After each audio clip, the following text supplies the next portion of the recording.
Tēnā tātou katoa, good evening. We're on a highway to climate hell with our foot still on the accelerator. That was the warning to the world from UN Secretary-General Antonio Guterres today at the COP27 Climate Summit in Egypt. Climate justice is a big theme this year. It's the call for rich countries that create emissions and fail to live up to promises, and that includes New Zealand, to financially compensate poorer countries that don't create as many emissions but bear the brunt of climate change.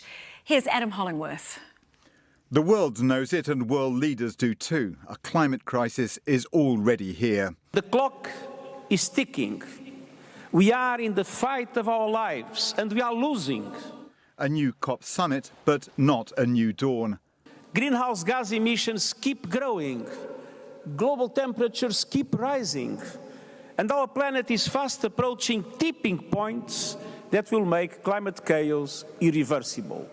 With war in Ukraine, floods and heat waves, the UN Secretary-General believes a year has been wasted since the Glasgow summit ended on an optimistic note. We are on a highway to climate hell with our foot still on the accelerator. Now there's a call for developed countries like New Zealand to contribute to a proposed loss and damage fund to help poorer countries being smashed by climate change. New Zealand has very high per capita greenhouse gas emissions, largely because of agribusiness, and that's had a big impact. And so, we do need to look at what our contribution is to dealing with the loss and damage and paying some reparations. And the cost of loss and damage is eye-watering. New data presented to the summit suggests that by 2030, $2 trillion will be needed each year to help developing countries cut their emissions and cope with climate change. Already in Somalia, a quarter of the population has lost farming land to deadly drought. This thing's only getting worse. We're in the era of the consequences of climate change now.